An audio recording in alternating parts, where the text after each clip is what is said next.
Have you heard the old saying, don't judge a book by its cover? But that's what people do, right? We judge everything by outward appearances. In my experience, a great album cover can make or break the decision on whether I buy an album. So go on a journey with me as we look at some great album cover designs and talk about why I believe that you need a personal designer for your album artwork. This is Judged by the Cover. All right, and welcome back to the Judged by the Cover podcast. I'm Josh. I'm Phil. And today, we are not in our usual space, as you can tell if you're watching the video. We are actually hanging out at Ventress Southside in Chattanooga, hanging out in the retro vinyl booth with our buddy Scott. Yes. Hey, Scott. glad to be here. Glad to be here. Thank you. So today is Record Store Day, is the day that we're recording this. You're probably going to hear this basically a week after. But yeah, we're just here to hang out, meet some cool people that like music, check out some records. Phil's already finding stuff that he's putting his name on that he's taking home. Robin is really excited about that. Yeah. So yeah, just Keep first shopping.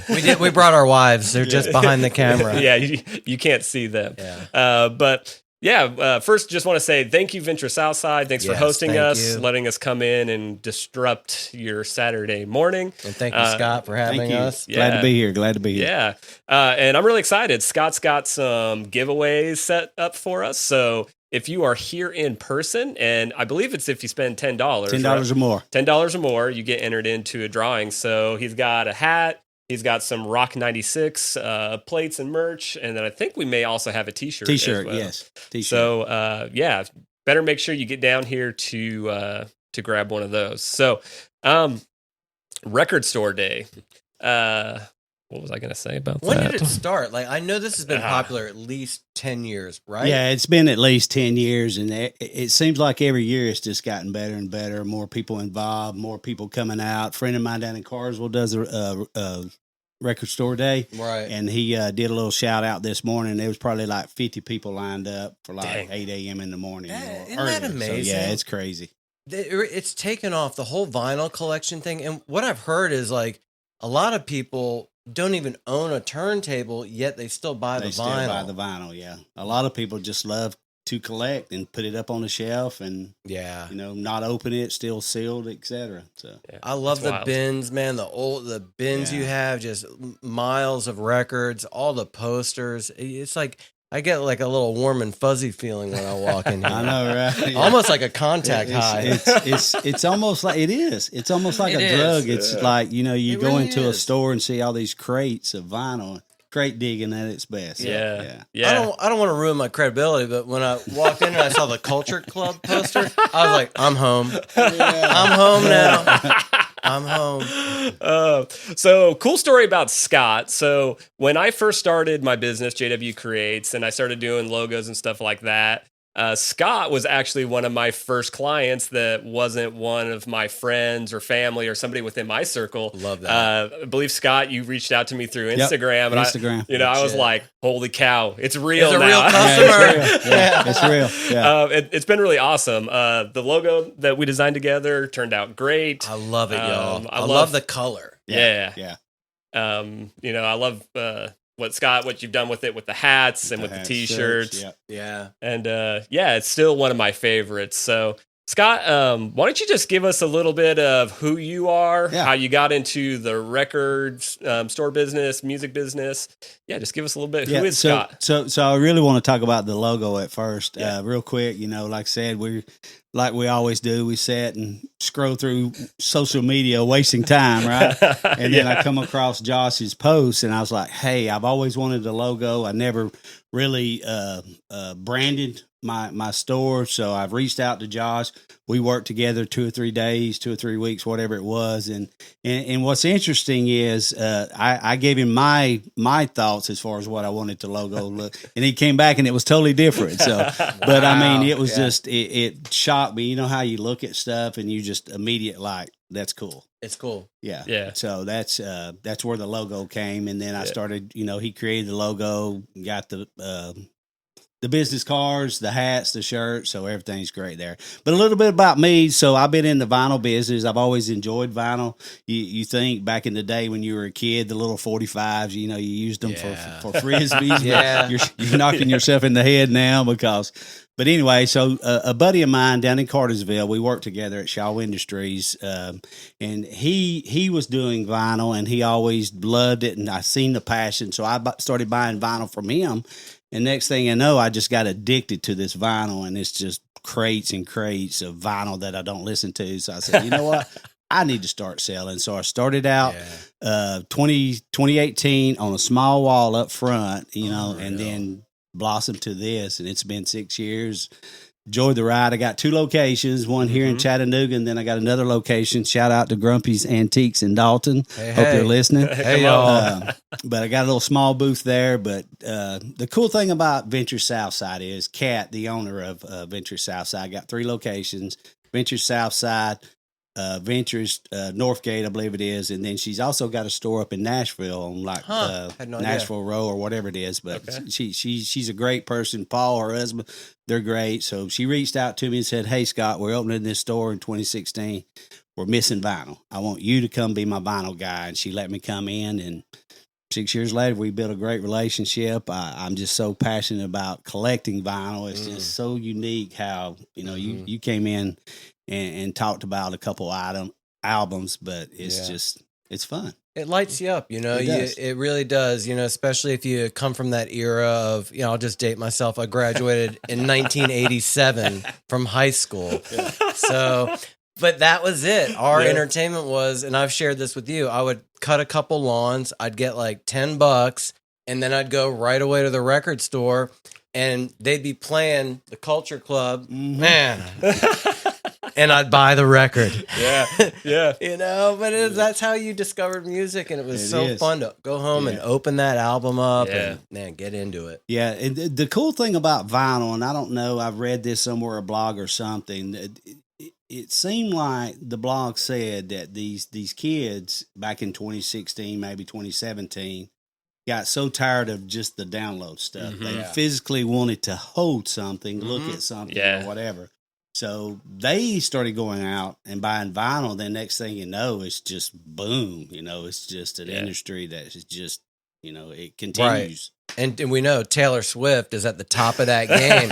Like she's got. Shout out to the Swifties. And you know how hard it is to place a vinyl order if you're an artist, because there's only a handful of pressers, vinyl producers in the United States. And most of them, I think, are in this region, like Nashville, right? United Records, Detroit. Jack White bought one. I forget his label, but it's he's got a press. Third Man Records. Yep. Thank you. Yeah. There are only a few places, and if you don't put your order in, Taylor Swift's got it locked up. Yeah. So I had a question. I have many questions. Oh, no, I remember where I was going to go. So Scott, we were talking the other day. So tell me a little bit, before you put like your vinyl out, tell me kind of what you do to go through it before it hits the shelf here. Thank you. Yeah. So one thing about me, anyone that buys vinyl from me, they know that they get quality stuff. And what I mean by that is I clean records before I put them out. I have, on Friday night, we have a veg night. I clean records and my wife labels, so she's a big part of it. I love it. Hey, come on. I love it. We love our wives. Come on. The thing, I got one here. So you'll see if you come into the store, you'll see Beatles Magic Mystery Tour with booklet, light scratches, but plays fine. Right. So if there's any kind of question about any type of vinyl that I bring into the store, I'll play it first to make sure there's no skips or whatever. Yeah. And I've always got a policy that, hey, if you're not happy, bring it back. Right. And we'll swap it out for something else. So I love that. Yeah. So some people, there's locations, y'all know this, you can go out to an antique store, mall, whatever. and they just throw the records out there, $20, and it's got dirt all over it. That's Goodwill.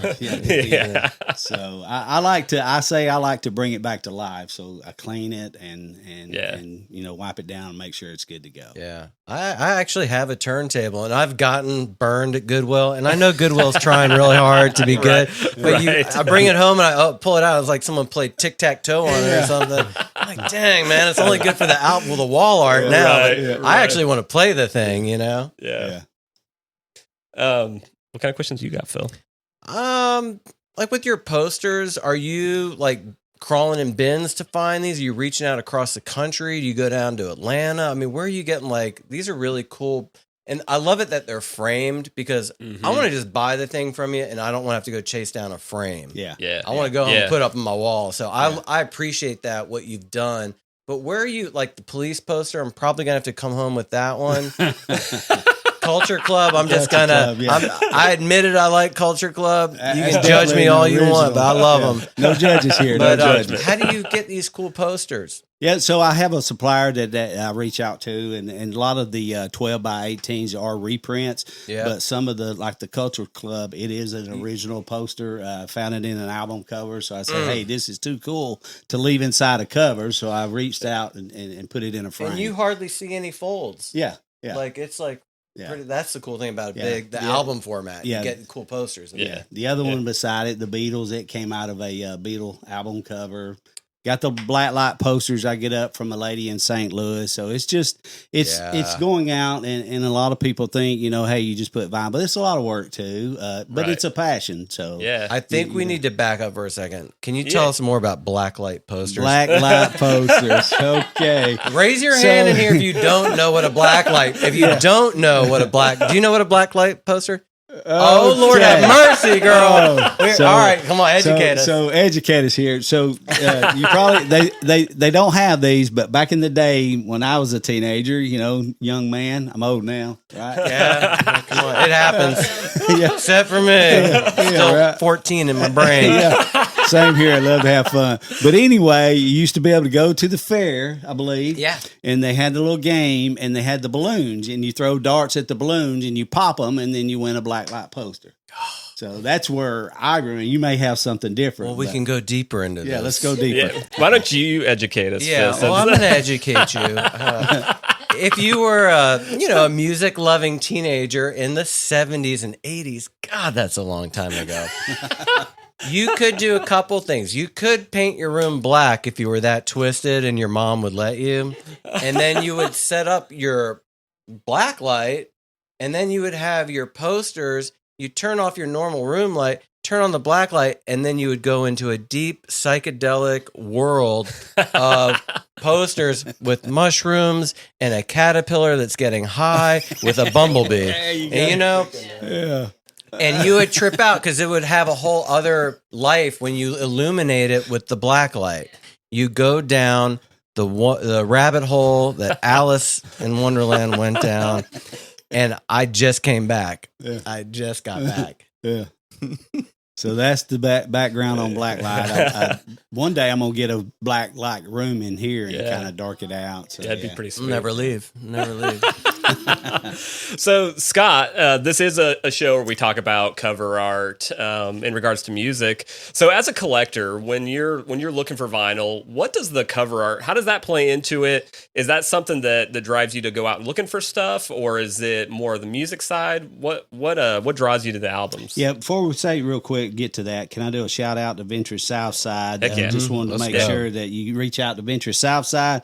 It's over 12,000 square foot, 82 vendors, mix of old, new and local artists. This location opened in 2018. So Amen. I just wanted to give a shout out to Yes. Venture Southside. Thank you, That's my family. I appreciate them, and we have a good time here. Yeah. A lot of cool vendors in here. Yeah. But anyway, so really the album covers, it's just, to me, I don't have I like classic rock, but I try to keep my mindset open as far as if you look at an album cover, it's I mean, let's agree that it's art. That it's unique, and it's like you see an album cover. If that was an album cover, it's like, what were they thinking when they made that cover? The Alice in Wonderland, right? Alice in Wonderland. That's a little scary. But, I just the covers are unique. I love looking at the covers and just the creativity within the artist that did these covers is just pretty cool. Yeah. So.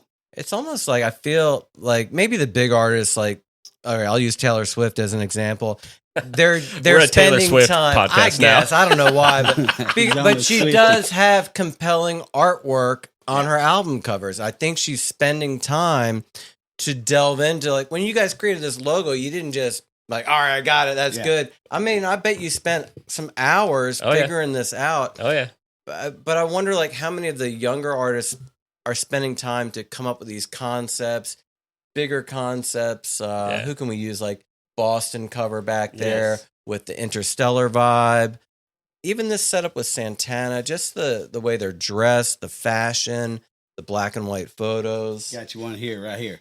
Oh my God. Yes. Hysteria. Yeah, Hysteria. A lot of people don't know, but if I'm not mistaken, that artist that created it took him over 3 years. And they spent like $4 million total for this album. Incredible. And, that was a big. Was that Mutt Lange that produced that album? Yeah, I think so. Yeah. But it's just a big record. It's cool. Again, it's just the creativity, setting down and starting from basically probably back in the day a piece of paper and a pencil and just started sketching. And you know right away when you see this, if you're a Def Leppard fan, are there any Def Leppard fans in the house? Heck yeah. You know right away. You know, you're either going to an AA meeting or a Def Leppard show. Maybe both, isn't it, Mike? It could be both, yes. But that's got no shame. Yeah, that's one of my favorites. And then you got the, of course, you got the Wall. Oh, Lord. Oh, man. I had a girlfriend give me this record. But, I'm sorry, honey. I was a kid. I was in high school. She was an exchange student from Italy, and she gave me this record. I was like, what the hell is this? Yeah. And then I played it. I'm like, oh, Lord have mercy. These people are messed up. Yeah, if you've never seen the movie The Wall, you definitely need to sit down and watch it. Have y'all seen the movie The Wall by Pink Floyd? Woo! Get the Prozac out. Here we go. This thing is there you go. Yeah. This movie will take you on a trip. Definitely take you on a journey, right? But I will say, where are the song titles on here?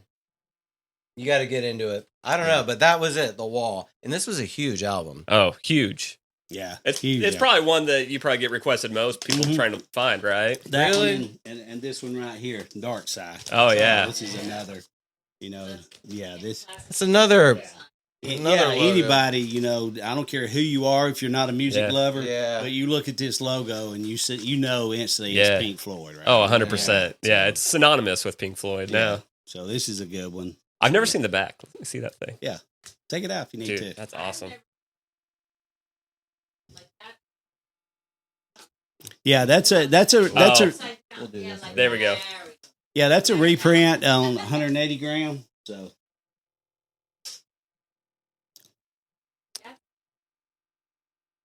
oh, wow. But that's all original? Like that was in there? Yep, that was in there. Yeah.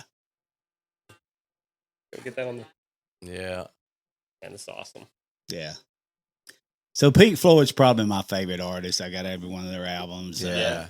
Fleetwood Mac. But, and of course, you got the famous Leonard Skinner. Yes. The original cover. The original. Yeah. That's the original.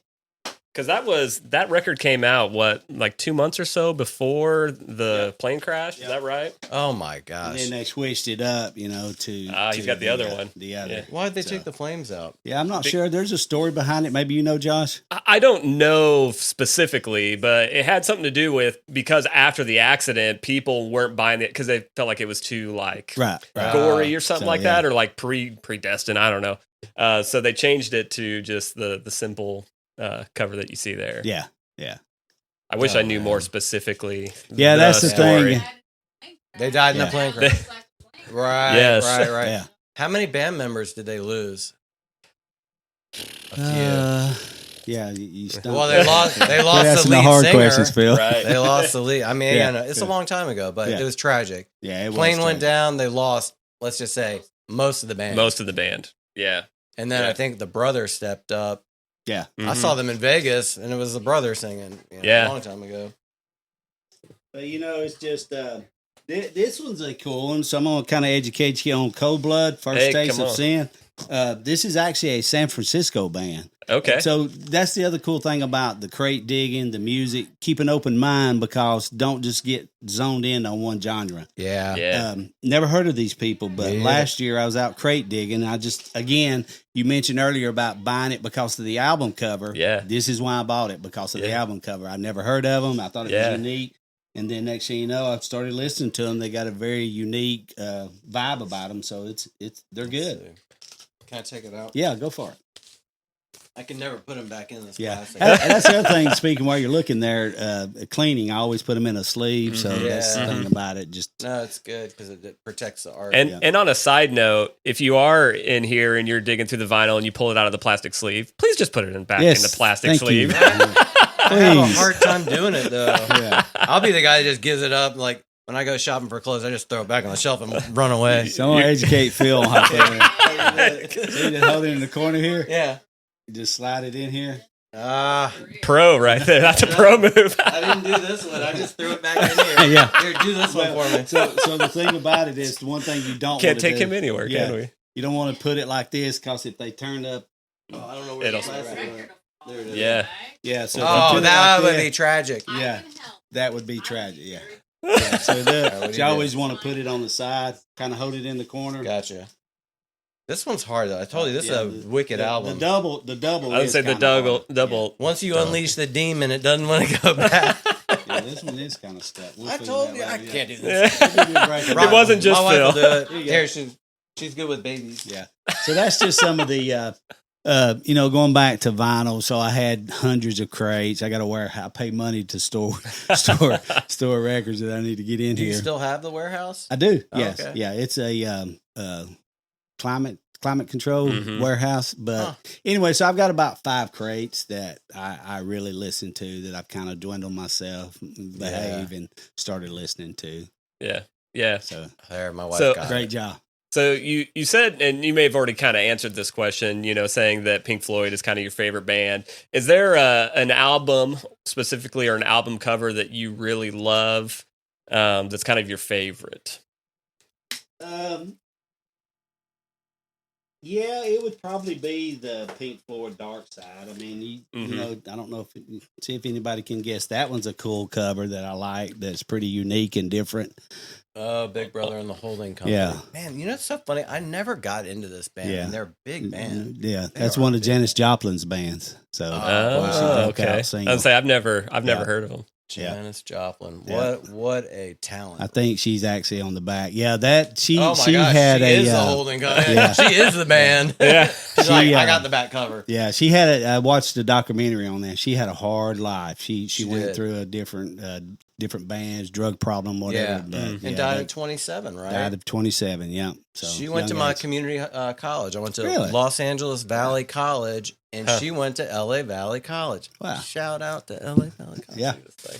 But that one's unique, and but yeah, I don't know if I can honestly sit here and say one is my favorite. Again, I love taking them out and just looking at, reading about the artists who created it and how much time they put into it, like the Hysteria, almost 3.5 years just to create the album cover. I mean, that's unique.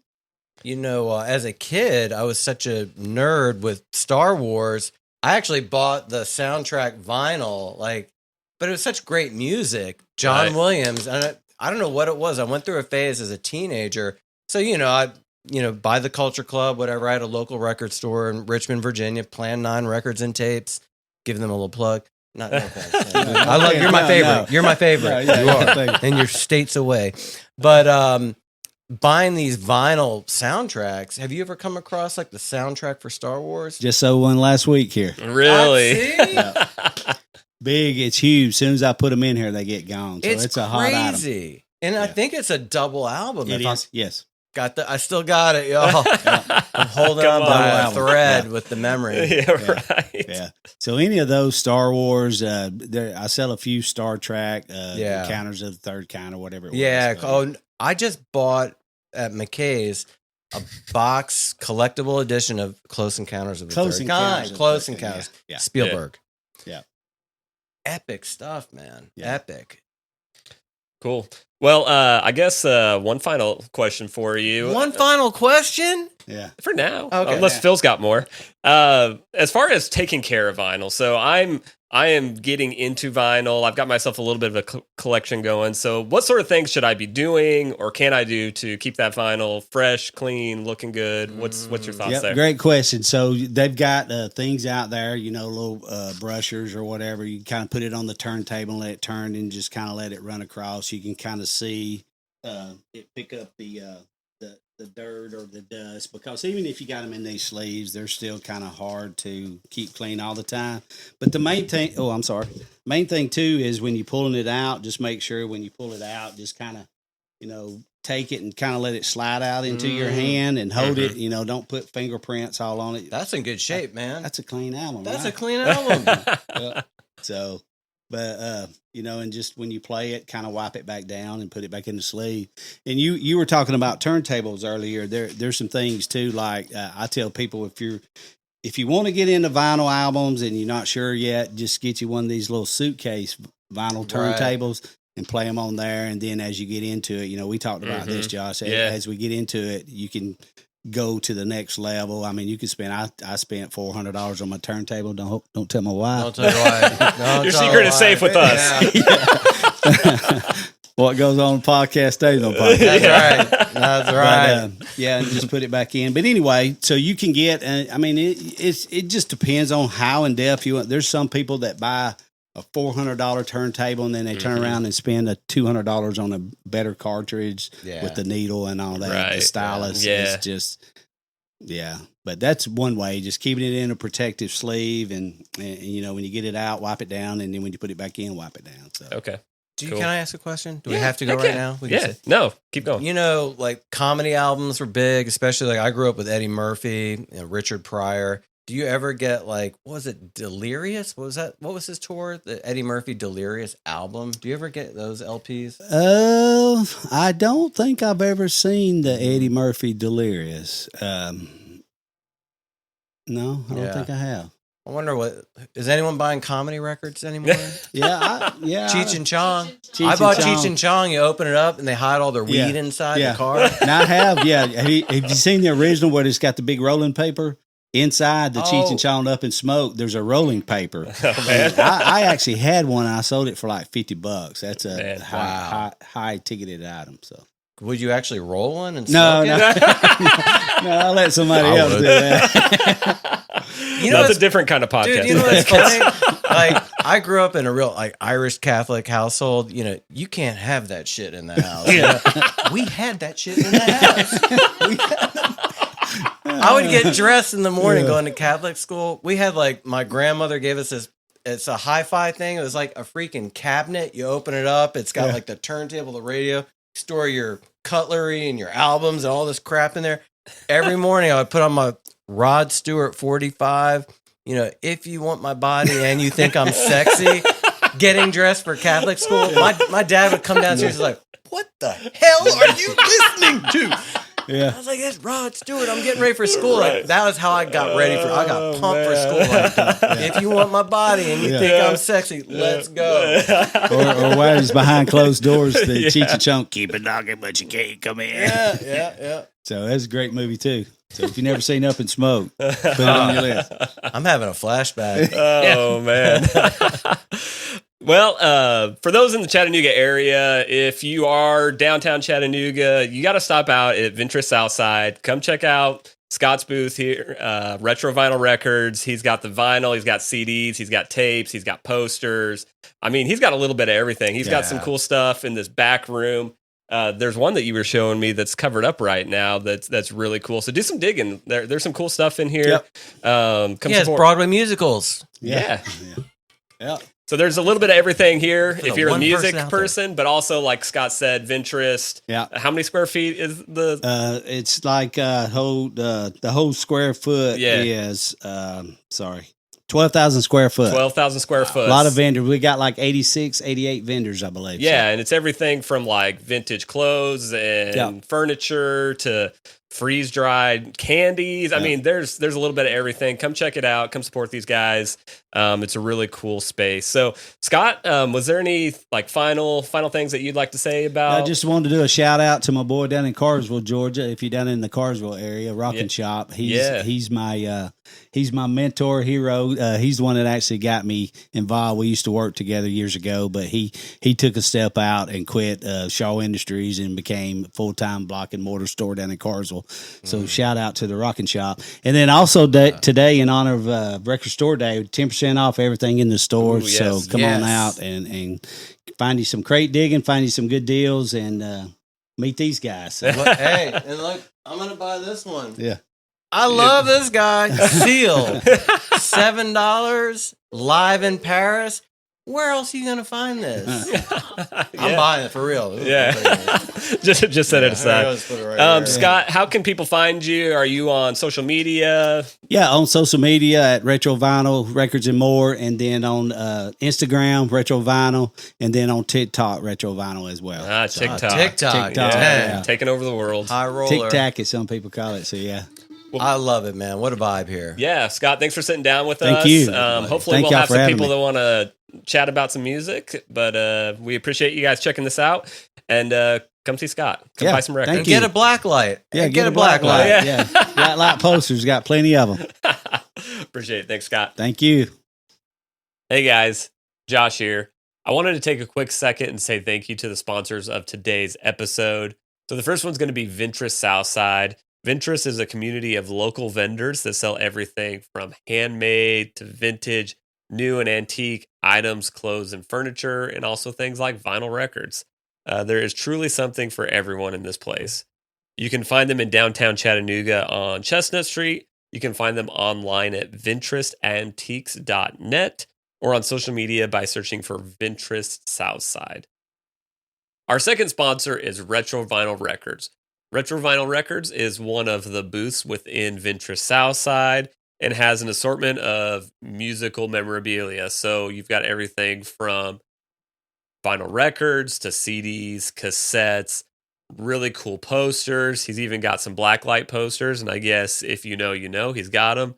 But yeah, just a little bit of everything in there. And then if you do stop in, make sure you pick up either a hat or a t-shirt that has the logo that me and Scott created. So go support our friend Scott. Go do some crate digging, find some vinyl, find some cool stuff. Go check out Retro Vinyl Records in Vintress Southside in Chattanooga. All right, so we've got our second interview. And this one should be pretty fun. So we've got Dala joining us. Hey, Dala. Hi. Thanks for jumping in here. Yeah. So give us just the quick, who are you? And then we'll talk some music stuff. Who are you? So, well, I am the daughter of this establishment. I love it. Come on. No, my dad, he runs the booth. He created this whole thing, him and my mom. I'm their daughter. My name is Dala. And I fell in love with albums because of my dad. Old rock, vinyl, all of that. Yeah, that's awesome. I was going to ask, so like, how has his taste of music and just his love for music, how has that like influenced your love for music? So my dad started like really getting into vinyl. I was in high school. Wow, and perfect time. The band that caught my attention, I actually have a tattoo, Yeah. is the Red Hot Chili Peppers. Right on. And I remember I think I was in 11th grade, and I had the Californication album on vinyl playing on my turntable. And my mom walks in and she's like, "Why are you listening to a song about fornication?" Oh, no! And I'm like, "What's that?" But no, my dad, he has heavily influenced my taste in music. I remember being in the cars as a kid. Mm-hmm. With my friends and their parents, and they would have songs on these old rock bands that they're like jamming out to. Yeah. and they would turn it down and they'd be like, who's back there singing that? And it was like always me. Yeah. So, no. And I think growing up, I think we had a turntable, God, in every room. Wow. Really? Every room. Sometimes we would turn it up so loud, our windows would shake. Come on. Yeah, those neighbors. Yeah. All right. Those neighbors. And that's really cool because my dad was also kind of who influenced my taste in music. So, I mean, he was into the classic rock and like the 90s country. Yeah. And to this day, that's still music that I love. Yeah. So that's cool that you had the same experience. But my dad didn't have like the record players and stuff like that in the house. Mm. But no, that's really cool. So Red Hot Chili Peppers, do you have a favorite album of theirs? Yeah. So Stadium Arcadium, I think, is probably my favorite album. Don't know why. Yeah. It's probably just the one that sticks out the most. Yeah. But I love the Red Hot Chili Peppers. I have read Anthony Kiedis's book, Scar Tissue. I just bought Flea's biography, Acid for the Children. I'm going to be starting that this week. Yeah. That's probably going to be wild. Yeah. I actually got to see the Chili Peppers front row 2 summers ago. Nice. Okay. I chat online with Flea like on Instagram. Yeah. Wow. So like all my dreams have come true. Right. That's awesome. What first attracted you to the Peppers? Like, just what was it? I don't know. Just like their whole, I'll say this too. The new Peppers, like all their new albums that they're coming out with, I don't vibe with it. It's something about their old sound, like their original sound. Like when Anthony was getting off drugs and all of that was like coming out in his music and you can feel it. And now that they're like a healthy group, Right. This is awful to say, but now that they're like healthy, their music is like, I don't know. It's not as heavy. It just doesn't hit the same. They change. Artists change. Yeah. Remember the album cover where they had socks on their wieners? Wasn't that? I don't remember. I was that. like, I don't know. If this Flea had band's one. definitely an acquired taste. You know what I'm saying? That's my taste. And how about this? I don't think they wore the socks during the live show. No. You're hiding behind your bass. I'm like, bro. I don't think Flea was even hiding. I'm pretty sure at one point He when he was wasn't. he was Hellercop during that shit. He didn't. I don't know if I have the you-know-whats to do that kind of show. I really, like, that's when I was like, these guys are next level, man. Yeah. Like, I love the energy. I do too. I was like, no shirt. I was like, they're kind of like Iggy Pop. Yep. I think Iggy Pop probably inspired them. If you know Iggy Pop, he's fantastic. He was in the Stooges, then he went solo. Never wore a shirt. The dude's probably like 100 years old. Yep. He still doesn't wear a shirt. Yep. I'd be afraid to go out of the house without a shirt on. Same. No, that's why they're special. So you grew up in a vinyl home. Mm-hmm. Are you actively buying new vinyl, or how much? How do you discover? I haven't bought vinyl in a minute, I'll be honest. Okay. But on my way here today, I was thinking of all the different albums I want to come in and look through. We got here and we jumped right into this interview, and I was kind of low key like, I was gonna look at vinyl. Well, we grabbed you, but look, I'm looking around your dad's shop. I'm gonna buy this. Okay. Live DVD. I love. Okay, so you like artist biographies. You said you just bought Fleas. That's gonna be killer. Yep. You already read Scar Tissue. Mm-hmm. And I was telling Josh, like, I love vinyl, but dude, right now I'm really into reading about the artist. My mother-in-law gave me Jan Warner, who created Rolling Stone magazine, just came out with a New York Times best-selling book with Jerry Garcia, Pete Townsend, John Lennon interviews, and Bob Dylan, which was hilarious. Bob Dylan's got a great sense of humor. So I'm digging into, I love reading about these artists now. Yeah. And I love like their live shows. So I'll come to your dad's shop, and I love spinning vinyls, but I'm pretty excited about this. I'm excited about that for you. Thank you. Yeah. Especially at $7. Mm-hmm. Heck yeah. Yeah, come on. But the book stuff is cool too, though, isn't it? It's a new thing for me. I read Scar Tissue a while ago when I first got into the Chili Peppers, but like I said, I just bought Flea's biography. Yeah. So this is a new thing for me, like reading about them. But yeah, it is. It almost like cool. You see them differently. You like really get to see into who they are and why they are the way they are.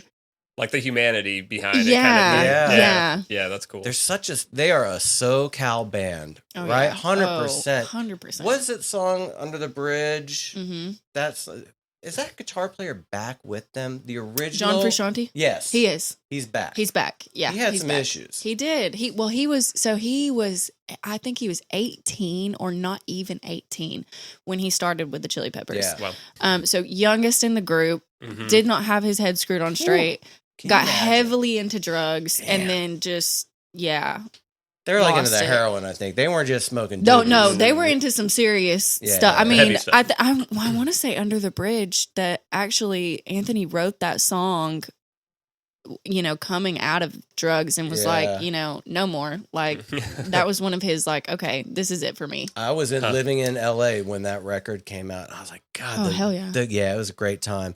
I don't remember much of it, but the guitar Were you hanging out with them? Yeah, I wish. The guitar part is so beautiful. Like, I actually want to hear that now. Yeah. Really good, like complex guitar work. Yeah. No, I mean, just kind of talking about it because I like the Chili Peppers, but I wouldn't call myself a fan. But like listening to you talk about it, I'm like, you get pumped about it. Yeah, I'm just gonna go like on repeat. I'm just gonna put them on. Yeah. You should. What else are you listening to? What else am I listening to? One Direction, a little bit of the One Direction thing. No, I think I would rather eat my toenails than listen to One Direction. No, I listen. Let's see. I've kind of been into like the whole like pop culture recently. Interesting. Okay. I listen to a lot of EDM. I've been kind of heavy into that lately. Yeah. Okay. I live in downtown Chat, so there's an EDM show like I feel like every other month. Yeah. Really? I had no idea. Yeah. That's crazy. I didn't know that. Mm-hmm.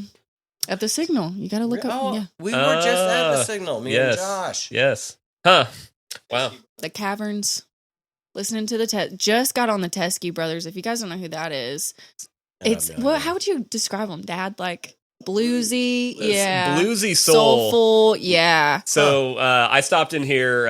What was it, Monday this week? Just to catch up with him, and he told me he's like, you should check them out. And on my way home, I was just like, I saw one of their album covers. You can see the picture of the two brothers. And what I heard did not match that picture, but I mean, right? Oh no, and they're I want to say they're Australian. Yeah. Yeah. Yep. Mm-hmm. Yeah. Is it a blues act or an EDM act? What are we no. Blues. Sorry. It's blues. It's blues. It's like soulful blues, like way more soul than like two white boys from Australia should be. Yes. If you want to cry, though, listen to the Teskey Brothers. Do I want to cry? Yeah. You do. God, life is so sad already. It's like a good club. It's a good cry. Yeah. One more reason. Well, cool. Well, hey, thanks for taking a few minutes to sit down with us. Yeah. We're definitely going to go jam some Red Hot Chili Peppers. Your family's doing a really cool thing here. Yeah, thanks for letting us come I'm super proud of my dad and my mom for this. I tell literally everyone everywhere I go. Yeah. Do you think you'll ever get EDM music in here? Do EDM people put out vinyl? That's a good question. Probably not. It seems like such a digital. Maybe this is like a market. Maybe you're touching on something there. Maybe you can bring in your downtown Chat EDM people. Okay, start spinning some plastic. Yeah. That'd be crazy. Light this place up. Yeah, come on. That'll go good with the black light room. Oh, yeah. There we go, Scott. Throw little lasers in there. Done. My mom would kick my butt if I ever did a black light. And she'd go, "What, boy? What are you doing in there? It ain't good. I know it." Well, hey, Dala, thank you for sitting down with us. You. And go dig some. I'm gonna go shop for some vinyl. Yeah, come on. Yeah, we appreciate it. Thanks, guys. Thanks.